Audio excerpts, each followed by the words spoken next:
Just Rubal Chandy, International entrepreneur and best-selling author Rubal Chandy. Great to be with you, Melissa, and good morning, Houston.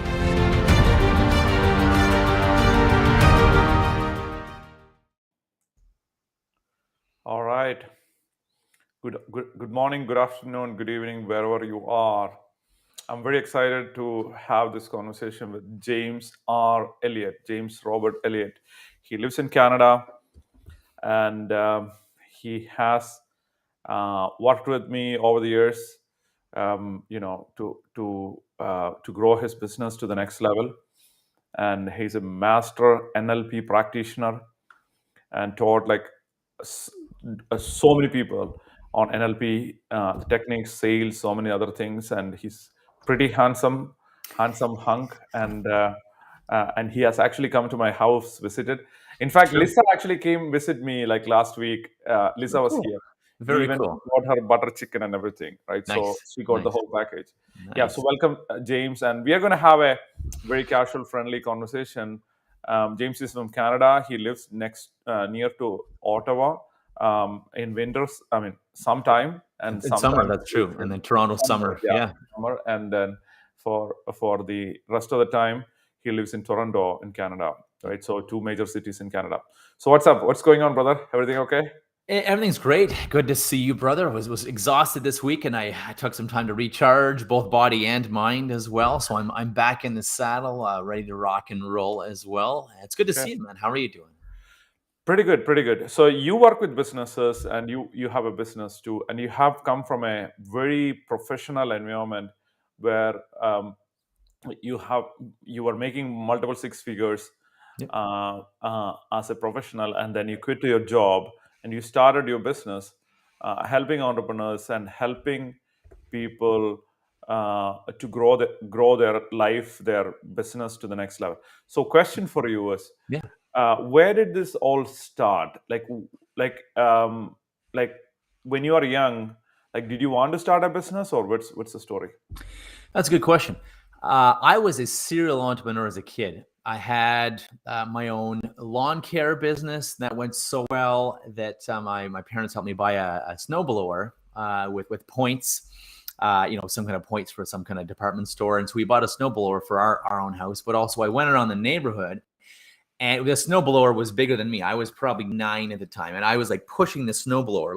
Like the handlebars were up here. I'm a little kid pushing this massive. Just to make sure that those who don't understand what a snowblower is, it's like it does a blow job for you. It does actually. It actually blows the snow away from you. So that's what it does. And then the lawnmower is basically something that is used for cutting grasses on the ground. Okay, go for it. Right on, brother. Right on. So I had those businesses. I had a DJ business in high school. I've started 7 successful businesses. I had a holistic nutrition business. I had a personal training business through university and after university too. So I've loved being an entrepreneur. And then for some reason I got involved in IBM and then Novell, and had a corporate career for 15 years, and then left and went back to becoming an entrepreneur and helping other entrepreneurs. And just great leaders, people that recognize themselves as a leader, do better, be better, be more effective, more efficient, command more attention, gain more respect, have people really see their unique ability and recognize them, so they'll work with them or buy from them, or do business with them, or they'll promote them. Okay. It's been a lot of fun. That's for sure. And just to remind you, for our international audience, you might need to talk like a little bit slower, like maybe 300% slower, to be more precise. 300%. You got it, brother. Yeah. So the question is, you said you were bullied in high school, or like some period of your life, and you were overweight, and people shamed you. And I wish I could share your picture of your, like, the old me, the fat me. I don't have the picture with me, but could you share about being weak and being not confident, being not able to stand up for yourself, and you feeling vulnerable because of that? Could you share about that? Yeah, I for sure can. It started grade 4. It started the bullying, the being picked on, the tormenting. It wasn't a lot of fun, and it continued for a lot of years, honestly, as well. I think it was partly because of my own inability to have boundaries or stand up for myself. And I don't believe in violence, but if a bully is physically hurting you, I think one of the best defenses and get them to stop is to pop them back, and they won't bully you anymore. They'll pick someone that's less that's easy, someone that's easier to bully and pick on. And again, I don't agree with violence, but if someone's being violent to you, sometimes that's the key to stop it, right? And to getting their attention. Otherwise, they'll just keep bullying you, right? If they get just a rise out of you, they'll keep bullying you. So yeah, for years and years, picked on, bullied, affecting my self-esteem, affecting my mindset, my self-worth, huge anxiety and depression as well. So yeah, it was a big thing to overcome. And when you overcame that, essentially you use the word self-worth. I actually spoke about self-worth a few weeks ago. So what is self-worth in your opinion? And by the way, if you could talk slowly too. Yes. What is self-worth, and how could you increase your self-worth? Because what you're saying is, if I have really high self-worth, I could probably be able to stand up to bullying, whether it is in business or in life or whatever we are doing. And so what is self-worth, and how can I increase my self-worth? Yeah, that's a really good question. So self-worth is really how we feel about ourselves, both consciously, but also emotionally and inside unconsciously. It's really how the degree of how we hold ourselves, or how highly we hold and value ourselves, and dare I say, how much we love ourselves, and not the idea of, oh, I'm such a great person, I'm good at this, I'm good at that. No. It's the literally loving everything about you, every bone in your body, loving yourself and accepting yourself and valuing who you are. Because if you don't value who you are, there's no way anyone else is going to value who you are. And that will affect people, yes, picking on you, people taking advantage of you, people bullying you in life, in business, in relationships. If you don't value and love yourself enough to stop them, to say no, to have boundaries. And people can tell the people who have enough self-esteem or self-worth to say stop. And it usually only takes once or twice, if at all, because people, by looking at you through body language, through energy, they will know if you're someone that will stop them. And so they won't pick on you. They'll treat you better just by you being different. Got it. So how is lack of self-image affecting my business, or having a higher self-image? How could it help me, or self-worth help me grow my business? Yeah. So a great question. So the lack of self-esteem or self-worth or self-confidence, we actually project that onto other people. People can see that in us unconsciously or subconsciously. People can detect that. They notice.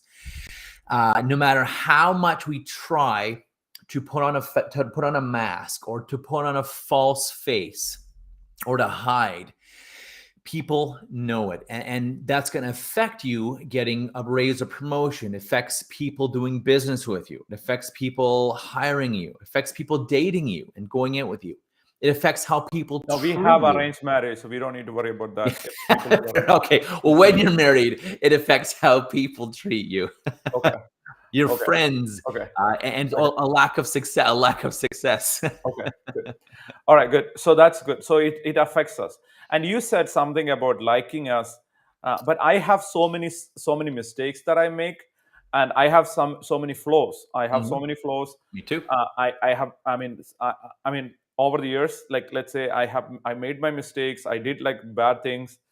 So let's say if I'm not able to forgive myself about some of the things that I did, and if I actually made a mistake, how could I even love myself? That doesn't sound.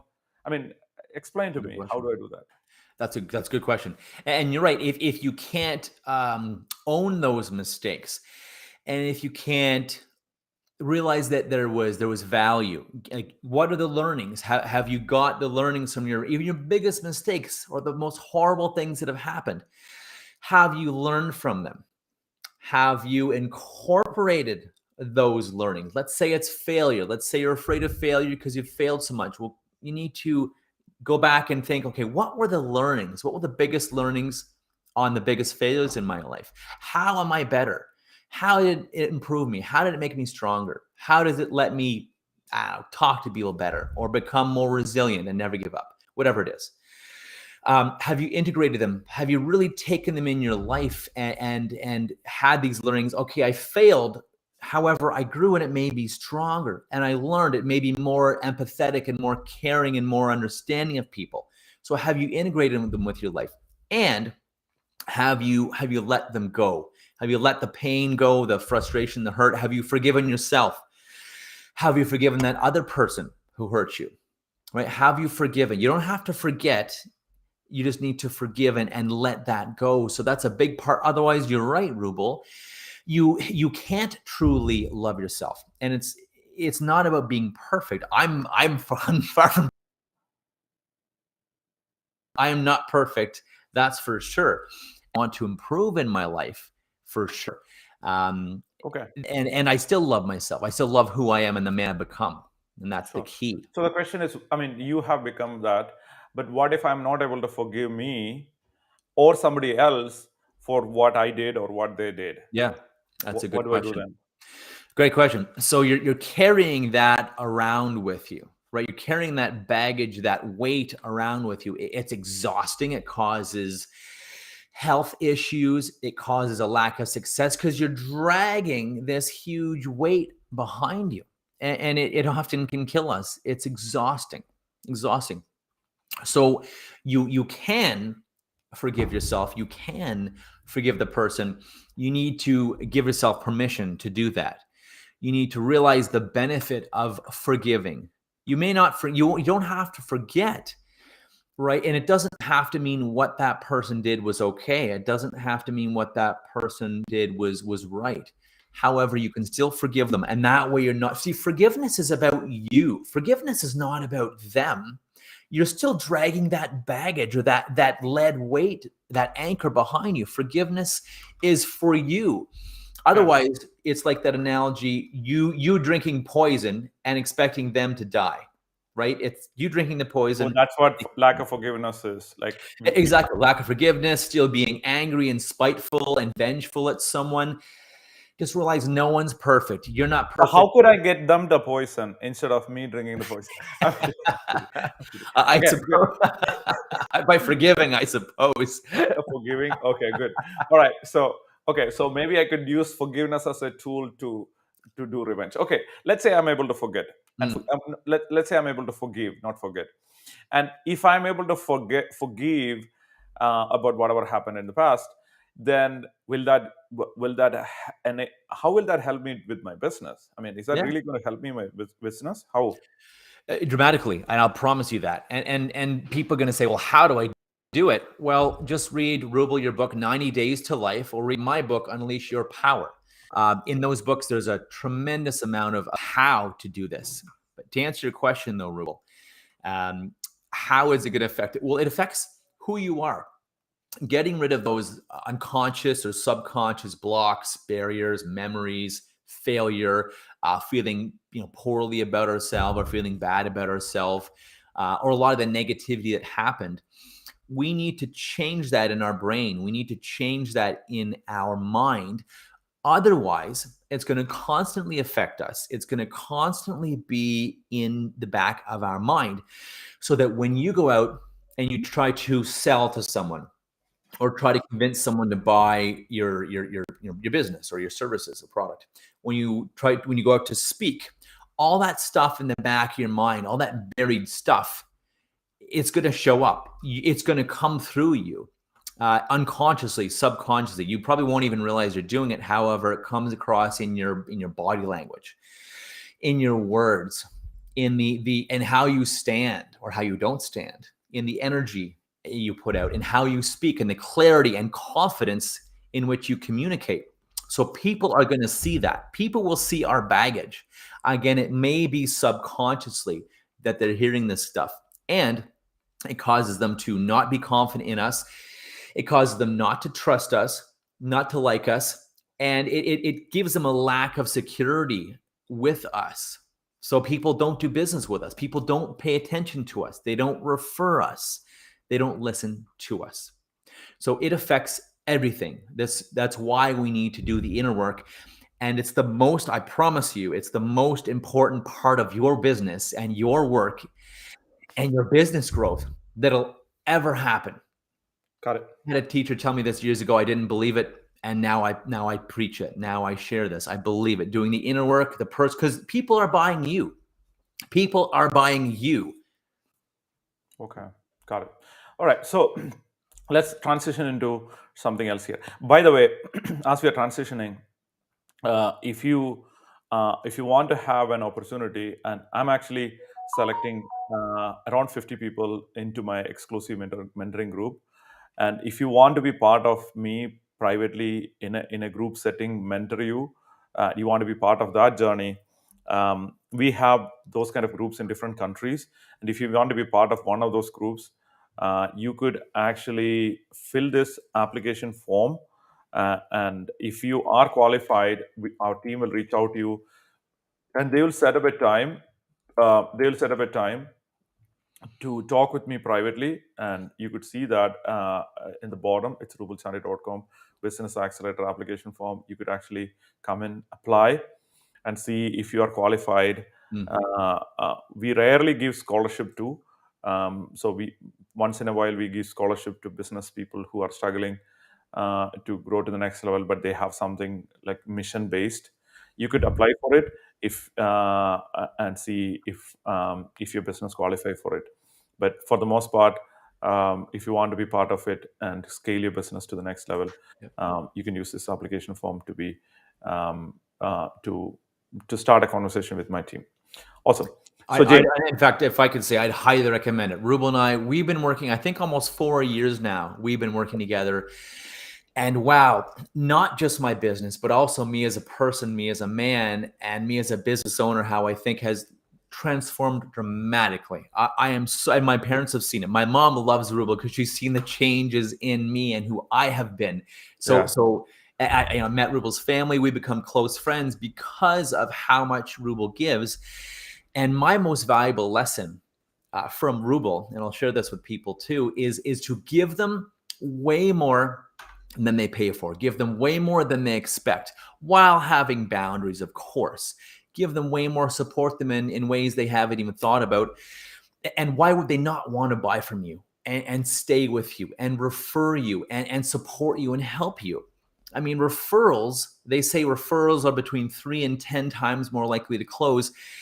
Give them your best. Give them way more than they ask for or that they paid for. And like in my case, the referrals will come to you. And that's why I love working with Rubel and sending referrals. Highly recommend it. And so again, grab his book, grab my book. I think it'll help you with the how of what we've been talking about today, how to transform. You got it. Yeah. And thank you for that. Thank you for that, James. Thank you for that warm endorsement. And the thing is, you have sent me so many people into my business. Like, there are quite a few people that I work with, and James, somebody that I enjoyed working, he came to my house and he stayed. Didn't you stay with us for one day, or I don't? It was 3-4 days, I think. Yeah, a few days. Yeah. Awesome. So he came to my home and stayed with us.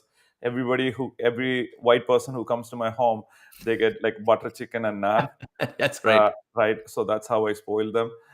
So that was good. So and then there's so much fun about it. We'll discuss that another time. So thank you for that, and then thank you for recommending all those people into my world. And my pleasure, brother. Okay, so let me ask you this question. What is the number one belief that people have, entrepreneurs have, that is stopping them from growing their business to the next level? What do they believe that is stopping them?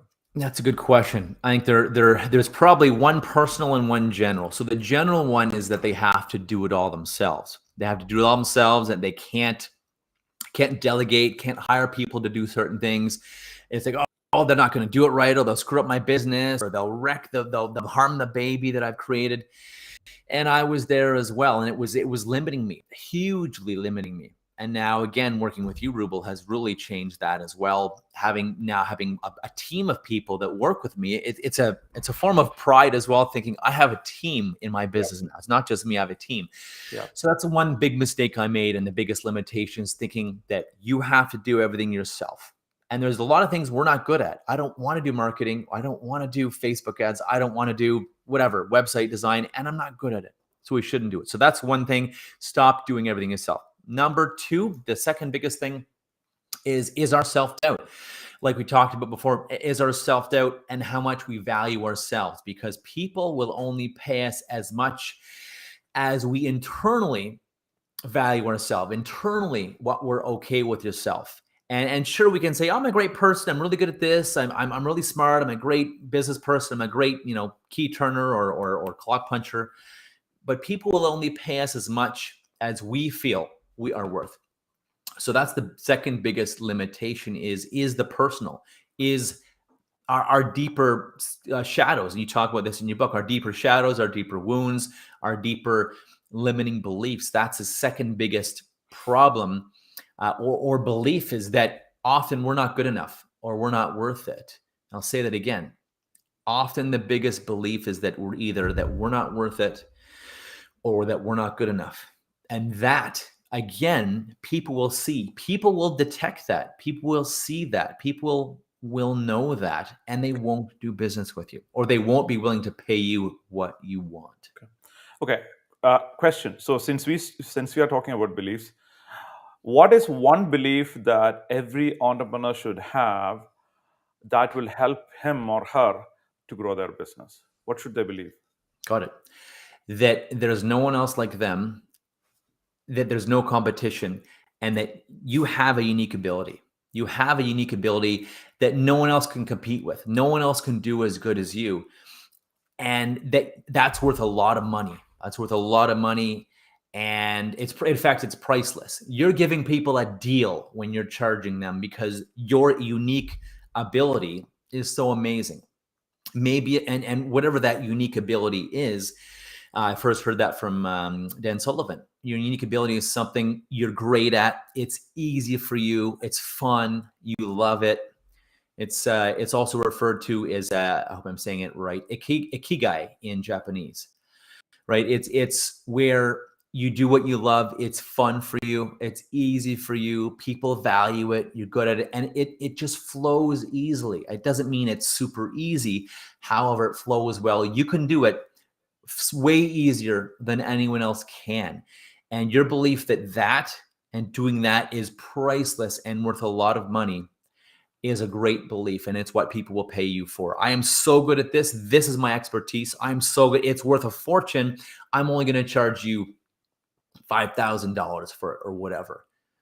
Awesome. I would say that's the biggest belief. Okay, awesome. Yeah, so looks like this went really fast. We have only like 3 more minutes. Do you have any questions for me, James, before we conclude this conversation? And thank you each of you for tuning in. And then hopefully James was making sense.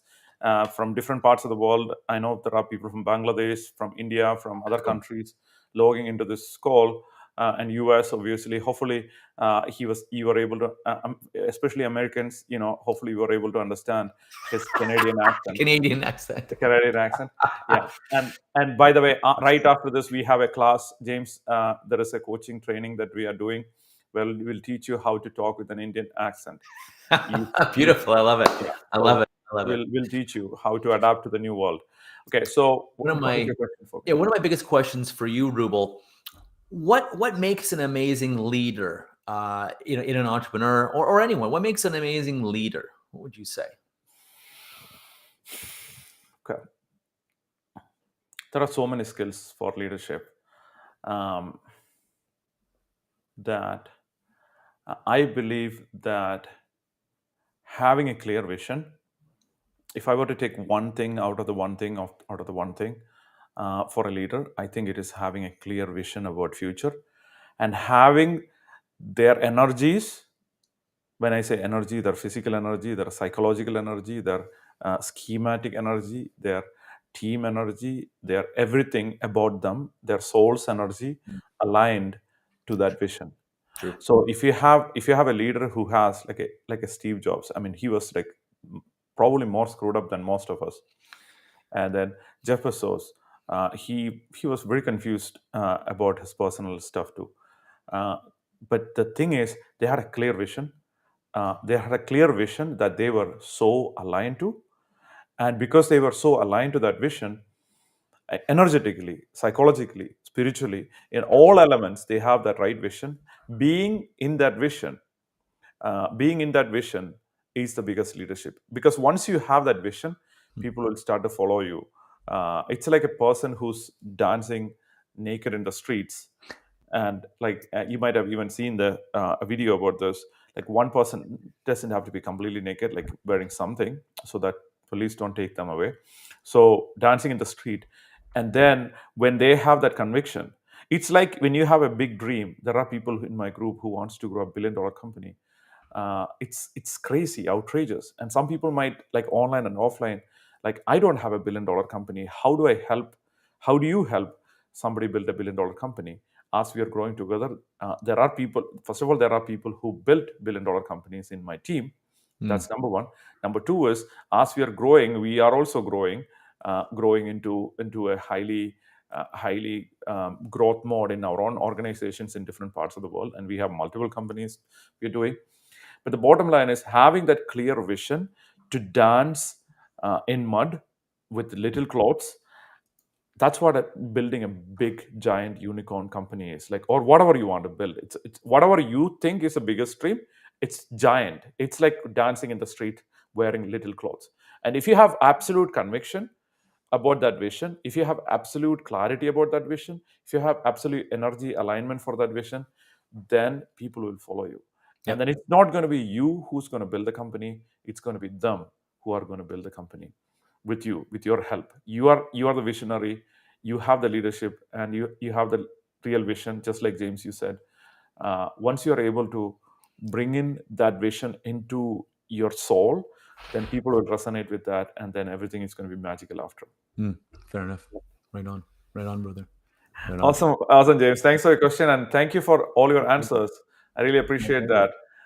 Put like thumbs up or something in the chat, and let us know if you enjoyed this conversation, and if you followed James's English. Do we need to teach him how to slow down, or what do we need to teach him? Let me know in the chat. Okay. All right. Great job, everyone. Great job, you tuning in on this Thursday. James, Thanks thank much, you so much. You're looking very handsome. Great job. Thanks, everyone.